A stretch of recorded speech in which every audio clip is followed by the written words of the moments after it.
Hi, I'm Christine from Sargent Street Wildlife, and welcome to episode 2 of So You Want to Be a Bird Photographer.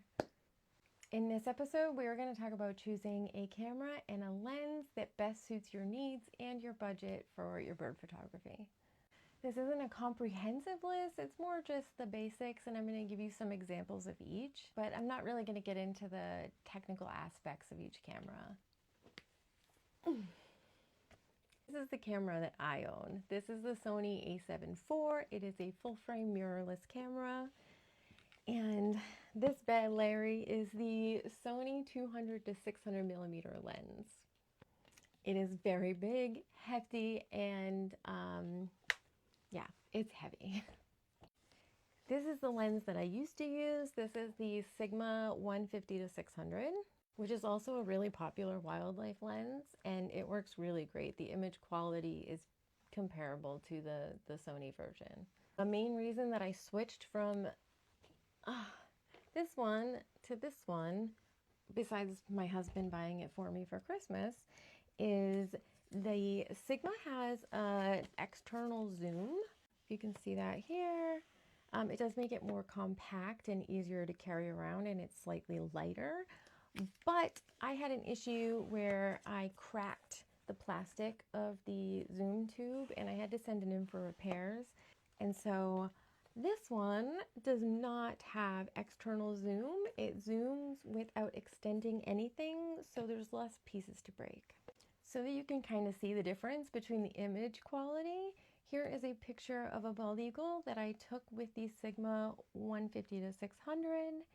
As you can tell, it is cropped in and there's excellent detail in the photograph. This bald eagle photo I took with the Sony 200 to 600 and still very great detail. The photo looks great, cropped in, zoomed in. So I would say as far as image quality goes, they are very, very similar. Now, if you're just starting out and you don't have a camera, I'm going to go over the 3 different types of cameras that you can choose from. The first one is called bridge cameras. Bridge cameras are very beginner friendly.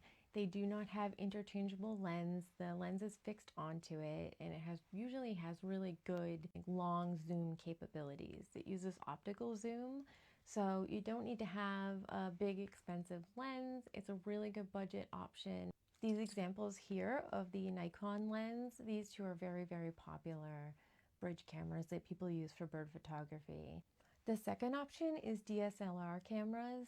They are a slightly older version of camera, but they still take really good photos, and you can usually find a very good deal on them on the used market.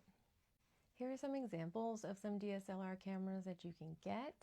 Obviously, it is not a full list of ones. You can look into finding something that works best for you. Your third option are mirrorless cameras, which is what mine is. Mine is a full frame mirrorless. They are the newest technology and what many wildlife photographers are using today. They tend to have better autofocus systems, including things like bird eye tracking. One of the reasons why I got this one specifically from the a7 III that I had before was because this one has bird's eye autofocus. They also have crop sensor mirrorless cameras. I'm going to show you the 2 options here, which I think are both great options. My camera, the Sony a7 IV, and then this other one that does a crop sensor. As you can see, the price difference between the crop sensor and the full frame, it's a pretty big difference, so you'll have to find something that works best for you. No matter what camera you choose, the lens is going to be extremely important for bird photography.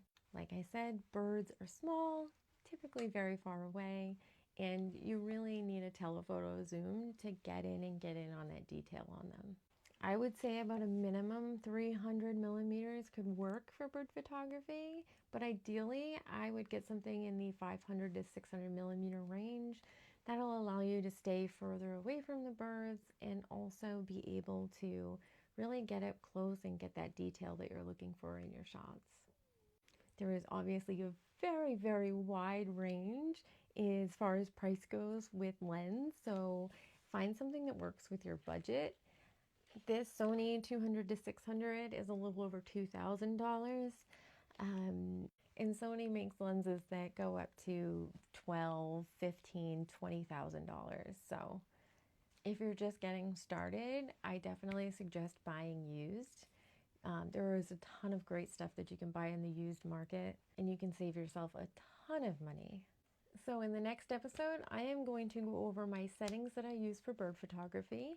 I'm going to tell you how I set up my camera and the settings that I typically put in before I head out the door, as well as give you kind of a cheat sheet of what settings you're going to need to switch between while you're taking photos of birds, depending on whether they're perched, whether they're flying, how much light you have. So come back next week and I will share with you all of my tips and tricks for setting up your camera for success. Have a great day. Bye.